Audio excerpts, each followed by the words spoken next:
अस्सलाम वालेकुम। मैं हूं फैसल तारिड़। पूरा सिस्टम बुरी तरह से नाकाम हो चुका है। आर्मी चीफ की क्यादत में जो SIFC बनाई गई थी, बड़ी बढ़ के मारी गई। दावे किए गए जी 100 अरब डॉलर, 1-2 अरब भी नहीं, 100 अरब डॉलर पाकिस्तान के अंदर सरमायाकारी आएगी और पाकिस्तान की मैशत देखते ही देखते दुनिया की बड़ी मैशत बन जाएगी। और उसके बाद हुआ क्या? हुआ यह कि पाकिस्तान की मैशत और पाकिस्तान के अंदर बैरूनी सरमायाकारी 50 सालों की कम तरीन सतह पर चली गई। अब नौबत क्या आ गई है? अब शहबाज शरीफ UAE पहुंचे हुए हैं और ऐलान यह हुआ है, खबर यह चलाई जा रही है कि जी UAE के वलीअहद ने पाकिस्तान से यह वादा किया है कि वो पाकिस्तान में 10 अरब डॉलर की सरमायाकारी करेंगे। खबरें ही खबरें चल रही हैं सोशल मीडिया पर, तो यानी ऐसे है जैसे तूफान आया हुआ है। 10 अरब डॉलर। चाचू ने दौरा किया है, चाचू गया है UAE और चाचू ने जाते ही इतनी बड़ी कामयाबी और इतना बड़ा चाचू ने मैदान सर कर लिया। वो 10 अरब डॉलर आ रहे हैं, मजाक वाली बात है। ये ऐसे ही है जैसे सऊदी अरब से 25 अरब डॉलर आ रहा थे। यानी 25 अरब डॉलर मजाक होता है? ये जो पिछले आप 20 सालों से आपने नाच नाच के घुंघरू तोड़ रहे हैं कि जी पाक चाइना कॉरिडोर गेम चेंजर मंसूबा, इतना बड़ा मंसूबा, अभी तक 25 या 30 अरब डॉलर, इससे जायद की सरमायाकारी नहीं हुई होगी चाइना की पाकिस्तान के अंदर। और सऊदी अरब जी 25 अरब डॉलर की। और सऊदी आए, चेक उन्होंने किया, दावतें शावतें उड़ाई और उसके बाद मोहम्मद बिन सलमान ने इनकार कर दिया कि मैंने कोई पाकिस्तान आना। और वजीर खारजा क्या कर गया कि अगर आपको सरमायाकारी चाहिए ना, लेकिन मेरा मुफ्त मशवरा यह है कि जिन मुल्कों के अंदर अदम इस्तेकाम होता है ना, वहां पे कोई सरमायाकारी नहीं करता, वहां पे कोई पैसा नहीं आता। आपके मुल्क के अंदर ये जो पॉलिटिकल हीट है इसको कम करें। मोहम्मद बिन सलमान नहीं आया और अब UAE वाले ने कह दिया 10 अरब डॉलर। ठीक है, 10 अरब डॉलर आए हमारे मुल्क के अंदर आए, और क्या चाहिए। और अगर 10 अरब डॉलर आ भी जाते हैं तो हम वो सारे जो है वो 10 अरब डॉलर उठाएंगे, दोबारा जाकर UAE के अंदर प्रॉपर्टीज खरीद लेंगे। वो फिर कुछ 10-20 साल बाद इंकशाफ होगा कोई दुबई लीक्स आएंगे और हमें पता चलेगा कि वो जो पैसे आए थे वो तो सारे के सारे लग गए। बहरहाल, लड़खड़ाती हुई हुकूमत और लोगों को बेवकूफ बनाती हुई हुकूमत। आज मरियम नवाज ने क्या शोशा छोड़ा है? उसने कहा कि रोटी शुक्र, अल्लाह का शुक्र अदा करती हूं कि जो मैंने वादा किया था ना वो वादा पूरा हो गया है। रोटी जो है 3 माह के अंदर अंदर, हमारी हुकूमत को 3 माह हुए आए हुए, रोटी 13 रुपए की हो गई है। 13 रुपए की रोटी। और 3 माह के अंदर 15 किलो आटे का जो थैला था ना वो 2400 रुपए का था और आज जनाब 15 किलो आटे का थैला जो है 1200 रुपए का हो गया। तो उन्होंने कहा देखो परफॉर्मेंस, ये होती है परफॉर्मेंस। ये क्या परफॉर्मेंस है कि वो किर्गिस्तान के अंदर बच्चे जलील हो रहे हैं, बच्चे जो है वो वहां पे जो है उनको जूते पड़ रहे हैं और किर्गिज जो है उनको घरों से निकाल निकाल के, हॉस्टलों से निकाल निकाल के मार रहे हैं। ये क्या KPK वाले जो हैं वो जहाज भिजवा देते हैं मुफ्त के अंदर, वो उनको पाकिस्तानियों को रेस्क्यू कर रहे हैं, चाहे कोई पश्तून है, चाहे कोई पंजाबी है, बलोच है, सिंधी है, सब कोई रेस्क्यू कर रहे हैं। ये कौन सी परफॉर्मेंस होती है? ये कौन सी परफॉर्मेंस होती है कि हम पूरे पंजाब से गंदम खरीद नहीं रहे, लोगों की खराब हो रही है और वो KPK वालों ने गंदम खरीदना शुरू कर दिया। अब परफॉर्मेंस ये होती है कि पहले बाहर से जो गंदम मंगवाओ और उसके अंदर सबको क्लीन चिट दे दो और उसके बाद जो है अपनी किसानों से गंदम खरीदो ही ना। पाकिस्तान के अंदर गंदम की रेल फेल हो जाए, मुफ्त में भी कोई खरीदने के लिए तैयार ना हो, और उसके बाद आटा अगर 1200 रुपए का हो जाता है 15 किलो, तो फिर जो है वो बड़े बड़े इश्तिहार चलाओ कि देखी परफॉर्मेंस, वादों से तकमील तक का सफर 3 महीनों के अंदर अंदर जनाब आटा आधी कीमत पे आ गया है। इस हिसाब से तो अगले चंद माह में फ्री हो जाएगा। बहरहाल, जो है मोहसिन नकवी के हवाले से खबर है कि एक बहुत ही जाबर, जालिम और जिस पर करप्शन के बे इंतहा इल्जामात और जुल्म के, लाकानूनियत के बे इंतहा इल्जामात वफाकी वज़ीर दाखिला बनाया गया, सेनेटर बनाया गया। अब खबरें ये चल रही हैं कि मोहसिन नकवी का इस्तीफा आ सकता है। आसिफ बशीर चौधरी साहब सहाफ़ी हैं, सीनियर सहाफ़ी हैं, वो ये दावा करते हैं किसी वक्त भी मोहसिन नकवी वजारत दाखिला से इस्तीफा दे सकते हैं और उनकी जगह राना सनाउल्लाह खान जो कि अभी भी मशीर बनाया गया है उनको, और बैनर सूबाई का भी उनको दिया गया है ओहदा कि वो बैनर सूबाई के भी मशीर होंगे, वजीर होंगे, और बाकी भी वजीर आजम के वो सियासी मशीर।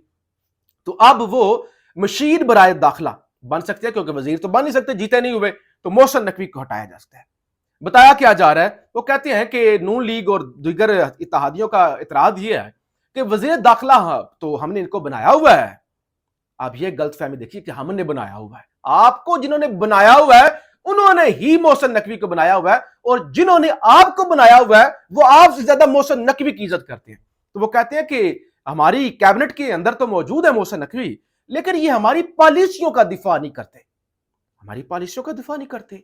मोहसिन नकवी का एक अपना एटीट्यूड है। और फिर कहा गया कि कुछ जो दोस्त मुमालिक है ना, दोस्त मुमालिक, उनको भी मोहसिन नकवी का रवैया पसंद नहीं आया, इस वजह से मोहसिन नकवी को तब्दील किया जा सकता है और उनकी जगह पे राना सनाउल्लाह। अब अगर ऐसा हो जाता है, पहले तो मुझे नहीं समझ आती कि मोहसिन नकवी को इनके कहने पे, हो सकता है कोई इंटरनेशनल कोई प्रेशर हो तो वो एक अलग चीज है, कोई सिफारिशें हों या जो भी हो, या मोहसिन नकवी कंडक्ट किसी शहजादे को पसंद ना आया हो, वो अलग चीज है। लेकिन अगर ताकतवरों का वजीर दाखिला हट जाता है और नून लीग का आ जाता है, और इसीलिए ये प्रेशर भी, और ये जो इनकलाबी बनने की कोशिश कर रहे थे इसीलिए कि थोड़ी सी एस्टैब्लिशमेंट स्पेस वापस ली जाए, तो फिर पिंडी वाले तो हाथ उठा लेंगे, मोहसिन नकवी तो हाथ पांव मारेगा, वो तो खामोशी से नहीं बैठेगा। तो लिहाजा बड़े मामला दिलचस्प होंगे। दूसरी तरफ खान जिस तरह से सुरखरू हो रहा है, आज भी साइफर केस के अंदर भी कोई जो है वो मुंह दिखाने की जगह नहीं थी, प्रोसिक्यूटर छुपते फिर रहे थे, आए नहीं। दूसरा इद्दत वाले केस के अंदर भी हमने देखा कि वो रिजवान अब्बासी वीडियो लिंक के जरिए भी नहीं पेश हुए, और आज साइफर वाले केस के अंदर जो अहम चीज हुई कि प्रोसिक्यूटर ने कहा कि जो है आमिर फारूक से कि जो है वो ट्रायल दुरुस्त नहीं हुआ, आप कहना क्या चाह रहे हैं, दोबारा पूछा ना आमिर फारूक ने कहा आप कहना क्या चाह रहे हैं कि क्या ट्रायल दुरुस्त नहीं हुआ, तो जी मैं यही कहना चाह रहा हूं। जुल्फकार अब्बास नकवी ने कहा जी मैं यही कहना चाह रहा हूं कि इमरान खान का जेल के अंदर ट्रायल दुरुस्त नहीं हुआ।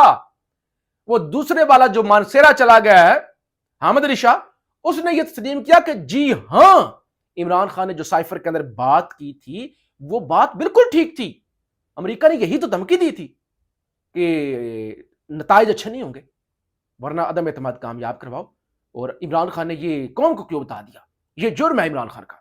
और दूसरे वाले ने आज एक्सेप्ट कर लिया कि जी हां मैं यही कहना चाह रहा हूं कि ट्रायल दुरुस्त नहीं हुआ।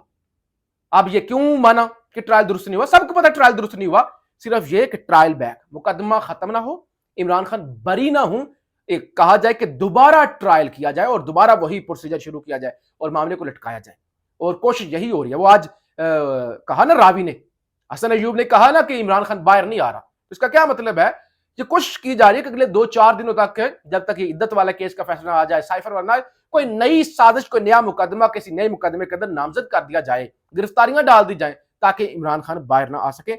लेकिन इमरान खान ने आज कह दिया, इमरान खान की आज मुलाकात हुई है जेल के अंदर उमर अयूब और दीगर लोगों से। इमरान खान का मैं आपको कॉल दूंगा, आपने तैयार रहना है। और इमरान खान ने यह भी कहा कि मेरे सेल के बारे में झूठ बोला जाता है, मुझे डेथ सेल में रखा हुआ है। ये जो कहते हैं ना कि बड़े बड़े सेल हैं, इतने सेल हैं, इतने कमरे मुख्तस किए हुए हैं, इमरान खान के मेरे सेल के बारे में झूठ बोला जाता है, मुझे डेथ सेल में रखा हुआ है। नवाज शरीफ समेत सब एयर कंडीशनर कमरों में थे, इनको प्रोटोकॉल हासिल था, लेकिन मुझे कोई इस तरह का प्रोटोकॉल हासिल नहीं है। तो ये मामलात हैं। बहरहाल उसके बावजूद इमरान खान डटा हुआ है, इमरान खान खड़ा हुआ है। नून लीग और पीपल्स पार्टी के अंदर हिलजुल हो रही है, और पीपल्स पार्टी एक जाली इनकलाबी जब चाहते हैं वो कहते हैं कि हमने भुट्टो ने कुर्बानी दी हुई है, भुट्टो ने कुर्बानी दी हुई है इसलिए हम बड़े इनकलाबी हैं। तो ये जो सहाफियों वाला हद की इज्जत वाला उसमें हिस्सा भी बन गए, हिस्सा भी बन गए। पीपल्स पार्टी के एमपी भी बताया जा रहा है कि 5 के करीब उसके अंदर मौजूद थे जब ये बिल रातों रात पास हुआ बिना बहस के। और आप पीपल्स पार्टी कुछ लोग कह रहे हैं कि नहीं इस बिल के हम खिलाफ है, तो इस पर और जो है वो गवर्नर भी पीपल्स पार्टी का पंजाब के अंदर लगा हुआ है।